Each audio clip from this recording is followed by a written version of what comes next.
Luis Garbía, director del Máster de Riesgos Financieros de ICADE Business School. Bienvenido. Un placer, Diego, estar contigo. Un placer tenerte aquí en La Tarde en 24 horas. Dice el Banco de España, la recuperación será incompleta, desigual y frágil. ¿Coincides?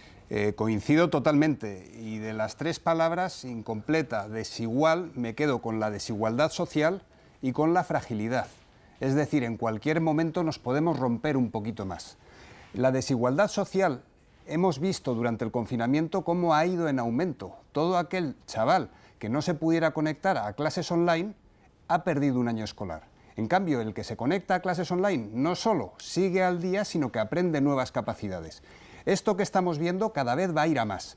Todo aquel que esté trabajando va a aprender a teletrabajar, va a tener más confort, y todo aquel que no esté trabajando cada vez va a tener un panorama más duro, más difícil. Parece que hay consenso en que España será uno de los países más golpeados por esta crisis, por esta pandemia, económicamente hablando. Sí. ¿Es así? Sí, totalmente. El problema de España se puede dividir en dos partes. Por un lado, tenemos una estructura económica que hace que nuestra situación sea difícil. El turismo, mucho contacto, el comercio, un 18% de nuestro Producto Interior Bruto viene del turismo, y además es un turismo que no es de la mejor calidad del mundo. Pero por otro lado, también en España, desde hace años no hemos hecho las reformas que tendríamos que haber hecho, tanto en administraciones públicas como en el sistema financiero en general y en el bancario en particular. Y eso hace que el impacto que estamos recibiendo del coronavirus sea todavía mayor que cualquier otra economía del mundo. Este informe del Banco de España habla también del paro, sí. Y maneja dos panoramas, digamos el malo y el bueno, o sí, el más optimista y el menos optimista, podemos decir. En el mejor de los panoramas hasta el 17% este año y un 21% el que viene, en el peor un 22%. ¿Cómo lo ves, Luis? ¿Los ERTE están conteniendo la subida del paro? Totalmente. Si te parece, Diego, antes de responder, tenemos un 40 y pico % de paro juvenil. Deberíamos de abrir todos los informativos y cerrarlos con ese dato. El paro juvenil es tremendo. Dicho lo cual, ahora hay 3,8 millones de parados, que efectivamente son el 15,8%, y 1 millón de personas, como bien comentabas, que están siendo frenadas por el ERTE. 1 millón de personas que sí, por lo que sea, acaban siendo parados, van a hacer que del 15% pasemos, como comentabas, al 20 o al 22. Es fundamental la temporalidad asociada con el ERTE. Es decir, que cuando todo esto pase, esa gente se pueda reincorporar a la actividad con normalidad. El Banco de España hacía alusión a la campaña de verano en nuestro país, que es muy importante. El agosto, que ha sido bueno, pero no tan bueno como se esperaba. ¿Qué podemos esperar de las Navidades? A ver, el verano ha sido bueno, siendo optimista, ya veremos los datos. El verano, me atrevería a decir que ha sido un desastre. Un desastre porque al final ha habido mucho turismo local que ha conseguido sostener, pero de los 84 millones de turistas que venían a España solo han llegado 40 millones. Estas Navidades yo creo que vamos a ir reflotando un poquito. Hay más movimiento local, vienen las fiestas, viene el comercio, pero es importantísimo los rebrotes. Los rebrotes pueden hacer que en lugar de estar en un escenario, estemos en el otro de los dos escenarios que decía el Banco Central, el Banco de España. Mencionabas a los jóvenes. Sí. Qué importante para salir de una crisis, ¿verdad? Y la recuperación. Decía sobre las ayudas Pablo Hernández de Cos, el gobernador del Banco de España, la necesidad de un ajuste fino asistiendo a aquellos grupos que realmente están siendo afectados por la crisis. ¿No está siendo así?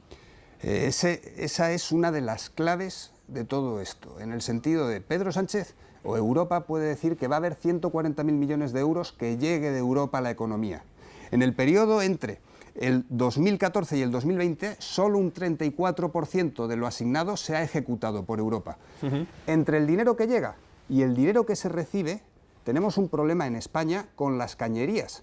Tanto con las cañerías de las administraciones públicas, y eso lo hemos visto tanto con el ingreso mínimo vital como con los ERTES, no todos los ERTES han sido cobrados, como con las cañerías del sistema financiero, que gran parte de los ICOs han ido dedicados a pagar moratorias y a pagar agujeros, a tapar agujeros de los bancos anteriores a la crisis. Tenemos un problema con las cañerías.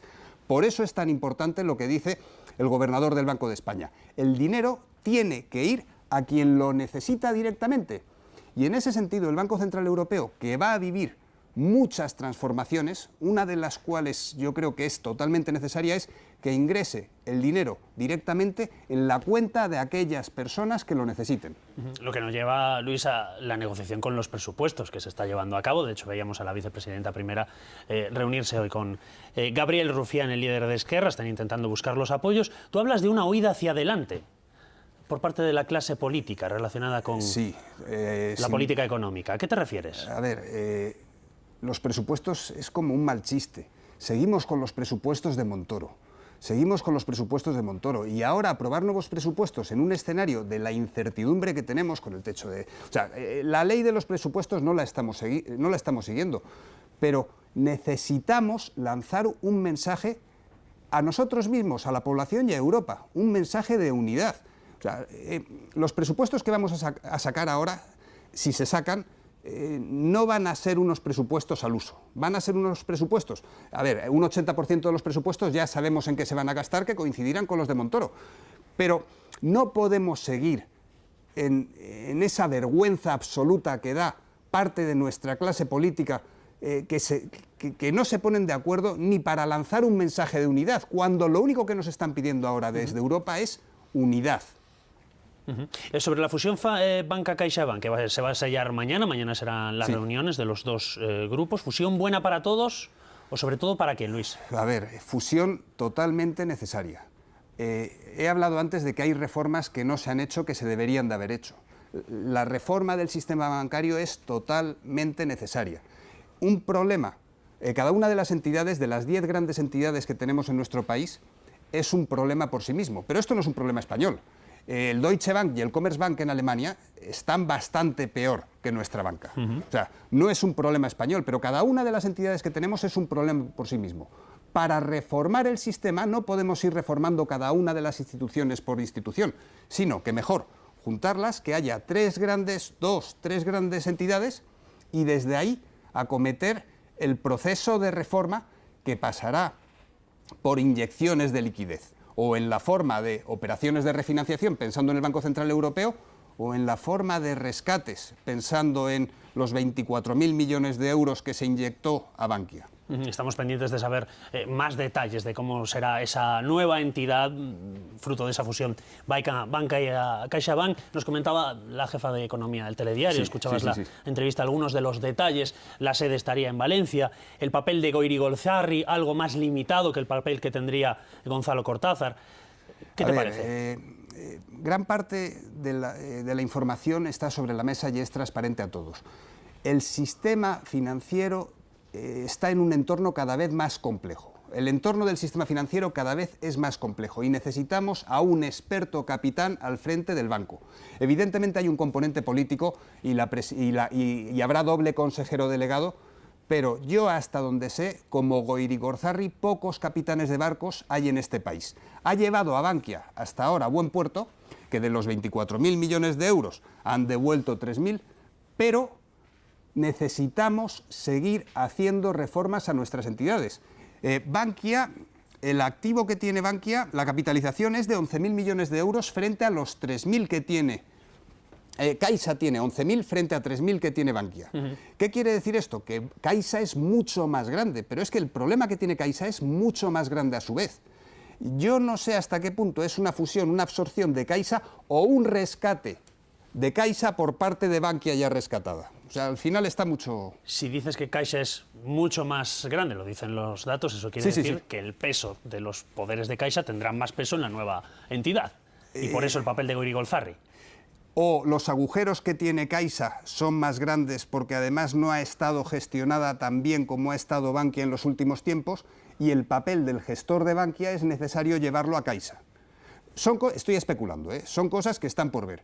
Pero para mí, en la situación actual, que acabe habiendo 2, 3 grandes grupos de gestores profesionales en la banca española, me parece que tendría todo el sentido. ¿Eso nos colocaría en una posición mejor a la hora de competir, nuestra banca compita con el resto del mundo?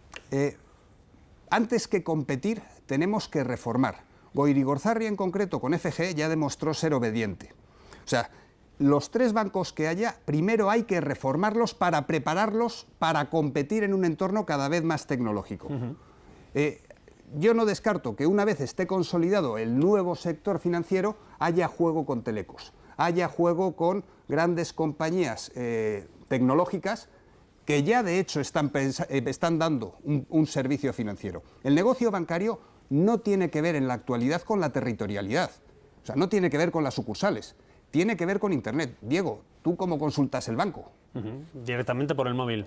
Pues ese es el negocio. Es decir, el banco tradicional, el ir a la oficina con la cartilla, eso tiene los días contados y es una de las consecuencias. Eso ya es pasado. A ti, ¿quién te dé el servicio? Que sea Bankia, que sea Apple, que sea el operador móvil o que sea una compañía china que haya comprado a todos, te es indiferente como usuario, como cliente final. Lo que te importa es que te den el servicio. Claro, Luis, pero hay también quien critica estas grandes fusiones, quien dice que se va a crear un oligopolio bancario donde solo habrá, como bien dices, 2, 3 grandes entidades y donde el cliente tendrá poca opción para poder elegir. De primeras, en un oligopolio, evidentemente, hay menos opciones donde elegir. Pero la realidad del sistema financiero es que cada vez el usuario final, a través de su pantalla, tiene una variedad de servicios mucho mayor. En el negocio bancario tradicional, tú, en el pueblo en el que vivieras o en la ciudad en la que vivieras, solo podías ir a una sucursal de un banco. Había un monopolio, de hecho, local. O sea, el banco Santander, Sabadell, los nombres son geográficos.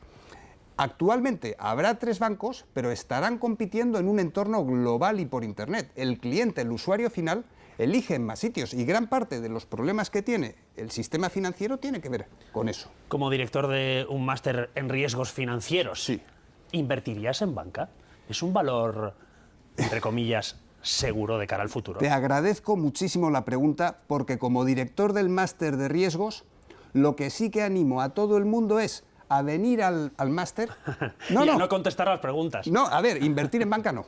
Yo hoy no invertiría en banca, pero sí me formaría para trabajar en banca con tecnología. O sea, yo en banca hoy no invertiría porque he dicho antes que son 9 problemas que acabarán siendo 3. Dicho lo cual, sí que animo a los profesionales a prepararse en instituciones de calidad donde den una formación adaptada a los nuevos tiempos. Porque los bancos van a despedir a gente. Va a haber gente que no va a seguir trabajando en el sistema bancario tradicional, pero muchísimos profesionales van a tener que trabajar en el nuevo sistema bancario. Es decir, estamos ante una nueva era absoluta. Y los antiguos crecimientos sostenidos en el tiempo de la banca pueden ser historia. El sistema bancario, tal como lo conocemos, debería de haber cambiado en el año 2000 debería de haber empezado a cambiar. En el año 2008, con la crisis de Lehman, ya debería de haber cambiado. Y si no cambió entonces, el tiempo que llevamos desde el 2008, que Draghi reaccionó en el 2013, estos 10 años que llevamos es tiempo perdido. Y el dinero que hemos dedicado a rescatar entidades sin haber hecho las reformas necesarias, a ver, todos nos equivocamos, pero es un dinero malgastado. ¿Valores seguros para invertir, Luis? ¿Tecnológicas entonces? La formación, educación. Estamos en un momento en el cual, datos, empresas que tengan, o sea, digo, contestando a tus preguntas, sí. O sea, me iba a ir otra vez por las ramas, pero empresas que tengan centros de procesos de datos, empresas que tengan que ver con el dato, con la información, empresas que estén adaptadas, o sea, frente a la crisis, que la crisis no se llama coronavirus, se llama Internet. Hay 3 tipos de empresas. Están las empresas que todavía no han pasado por el cambio, las empresas que están sufriendo el cambio y las empresas que ya se han transformado. Televisión Española claramente se ha transformado. Pues yo en Televisión Española, por ejemplo, invertiría. Todas aquellas empresas dentro de un sector que ya se han transformado van a crecer, van a ser cada vez más grandes. Pues Luis Garbía, director del Máster de Riesgos Financieros de ICADE Business School, gracias y gracias por mojarte. Ya ves que aquí las preguntas hay que mojarse. No, totalmente. Y desde luego decir si invertir en un sector u otro. Yo conozco muchos economistas que prefieren no decirlo, tú lo has dicho, así que te lo agradecemos. Me has dejado meter. Perfecto, un placer, Diego. Ya sabes que aquí estás en casa. Vamos a